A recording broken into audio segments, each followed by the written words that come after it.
அனைவருக்கும் வணக்கம்.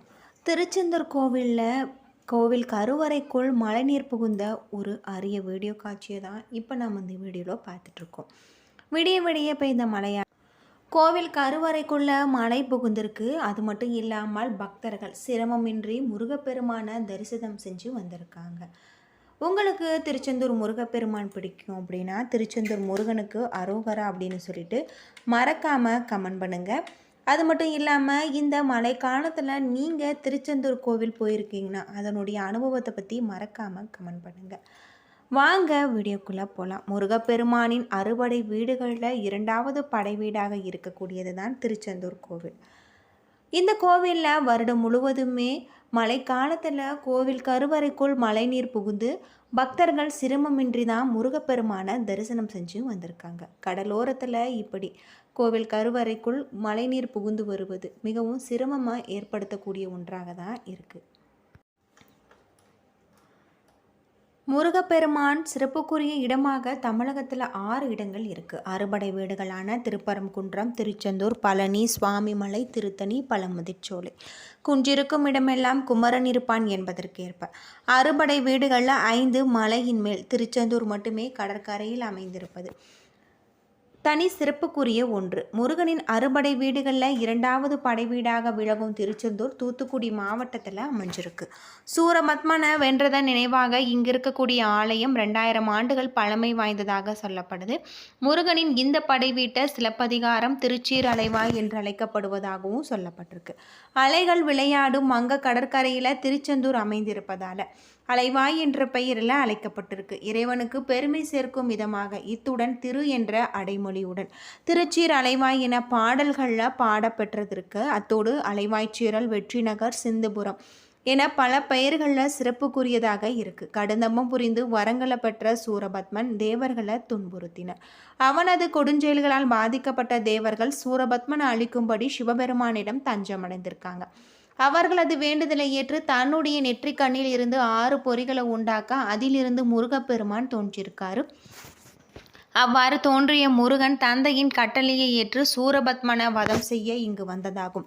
முருகப்பெருமான தரிசிக்க இந்த இடத்துல தவம் செய்து கொண்டிருந்த வியாழ பகவானுக்கு காட்சி அளித்து அசுரர்களுடைய வரலாற்றை அவர்களிடமிருந்து கேட்டறிந்திருக்காங்க. தனது படைத்தளபதியான வீரபாகுவ சூரபத்மனுக்கு தூதனுப்பினார். அழுவில் விளிம்பில் இருந்த அசுரன் அதை மறுத்து யுத்தத்திற்கு அரைக்கோவல் விடுத்ததாகும். முடிவில் முருகப்பெருமானால் வதம் செய்யப்பட்டு அவரது கொடியில இடம் பிடித்து நட்பேறு பெற்றதாக சொல்லப்படுது. வியாழ பகவானின் வேண்டுதலை ஏற்று இவ்விடத்தில் தங்கிய முருகப்பெருமாவுக்கு விஸ்வகரமாவை அழைத்து ஆலயம் எழுப்பியிருக்காங்க. சூரபத்மனை வெற்றி கொண்டதன் குறிக்கும் பெயரால ஜெயந்திநாதர் என்றழைக்கப்பட்ட முருகப்பெருமானின் பெயர் மருவி செந்தில்நாதர் என்றும் திருச்செந்தூர் என்ற ஊர் அழைக்கப்படுவதாக சொல்லப்படுது. ஓம் எனும் வடிவில் அமைஞ்சிருக்கக்கூடிய இந்த கோவில் 17ஆம் நூற்றாண்டில் கட்டப்பட்டு 157 அடி உயரம் கொண்டிருக்கு. கோபுரம் 9 தளங்களை கொண்டதாகும். யாழ் மட்டத்திற்கு மேலே 137 அடி உயரமும் வடக்கிலிருந்து தெற்காக 90 அடி நீளமும் கிழக்கு நோக்கி மேற்காக 65 அடி அகலமும் கொண்டிருக்கு. கோபுர உச்சியின் மேற்புறம் 20 அடி அகலம் 49 அடி நீளம். கோபுரம் 9 தளங்களை கொண்டதன் குறிக்கும் பெயரால் கோபுரத்தின் உச்சியில் 9 கலசங்கள் இருக்கு.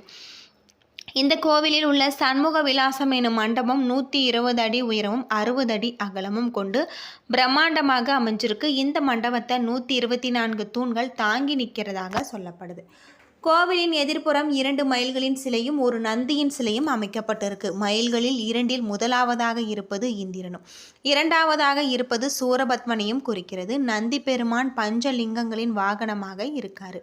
முருகப்பெருமான் இருவேறு தோற்றங்களில் தனித்தனியே எழுந்தருளி அருள்பாலிப்பது இந்த திருக்கோவிலின் சிறப்பாகும். தெற்கு திசையை பார்த்தவாறு சண்முகர் என்ற பெயரும் கிழக்கு திசையை பார்த்தவாறு பாலசுப்பிரமணிய சுவாமி என்று வெவ்வேறு சன்னதியில் அருள் செய்கிறதாக சொல்லப்படுது.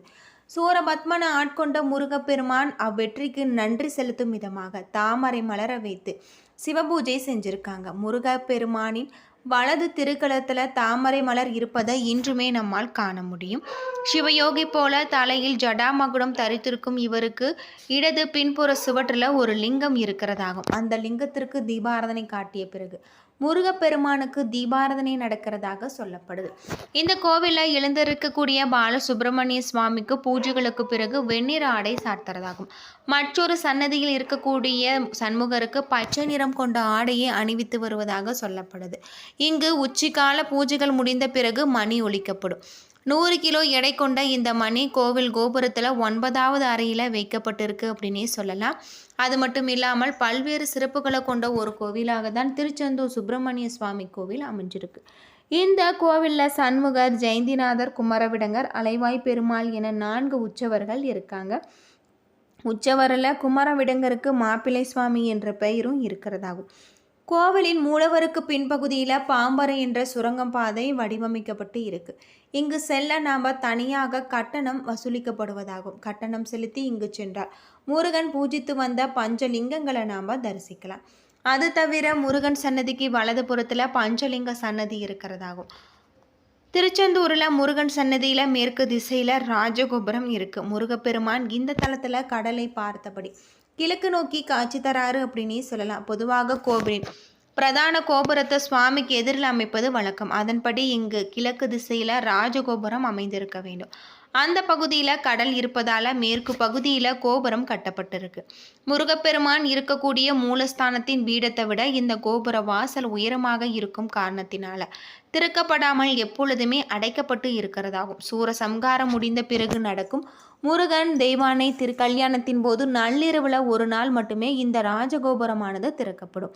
சர்க்கரை பொங்கல், கற்கண்டு, தினை மாவு, பொரி, வடை, அப்பம், பிட்டு மாவு, பால்கோவா, பருப்பு கஞ்சி, தோசை, தேன்குழல், அதிரசம் போன்றவை முருகனுக்கு நிவேத்தியமாக செய்யப்படுவதாகும். பால் மற்றும் சுக்கு வெந்நீர் வைத்து இரவு நேரத்தில் பூஜை செய்வதாக சொல்லப்படுது. உச்சிக்கால பூஜைகள் முடிந்த பிறகு ஒரு பாத்திரத்தில் பால் அன்னம் எடுத்துக்கொண்டு மோளத்தாளத்துடன் சென்று கடற்கரையில் கரைத்து விடுவதாகவும் தினமும் நடைபெறும் இந்த பூஜையே கங்கா பூஜை என அழைக்கப்படுவதாகவும் சொல்லப்படுது.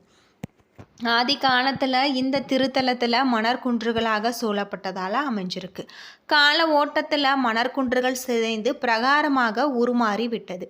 இன்றுமே இந்த கோவிலில் வடது பகுதியில் மணல்மேடு மதிலாக காட்சியளிக்கிறதாகவும் சொல்லப்படுது.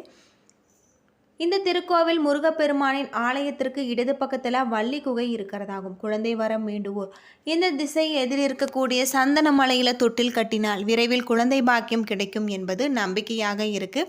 அது மட்டும் இல்லாமல் இங்கு 24 அடி ஆழத்தை உடைய 4 கிணறு இருக்கிறதாக சொல்லப்படுது.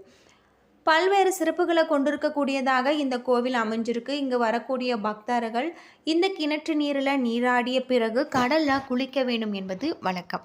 சிவபெருமானின் அருளால் தோன்றிய முருகன் பிரணவ மந்திரத்தை பிரம்மாவுக்கே போதித்ததாகும். மகாவிஷ்ணுவின் அன்புக்குரியவராகும் முருகன் மகாவிஷ்ணுவின் விளங்குவதால மும்மூர்த்திகளின் அருளை பெற்றவர் அப்படின்னே சொல்லலாம். இதனை உணர்த்தும் விதமாக தான் திருச்செந்தூரில் ஆவணி மாசி மாத திருவிழா மும்மூர்த்திகளின் அம்சமாக முருகப்பெருமான் காட்சி தராரு. சூரசம்காரம் பிறகு மகாதேவர் சன்னதிக்கு வரக்கூடிய ஜெயந்திநாதருக்கு முன் ஒரு கண்ணாடி வைக்கப்படும். இந்த கண்ணாடியில் தெரியக்கூடிய பிம்பத்திற்கு அபிஷேகம் செய்கிறார் அர்ச்சகர்கள். இந்த நிகழ்வினை சாயா அபிஷேகம் என்று அழைக்கப்படுவதாகும். சாயா என்றால் நிழல் என்று பொருள். போரிலிருந்து திரும்பிய முருகனை குளிர்விக்க செய்யும் பூஜையை முருகனை கண்டு மகிழ்ந்து குளிர்வதாக ஐதீகம்.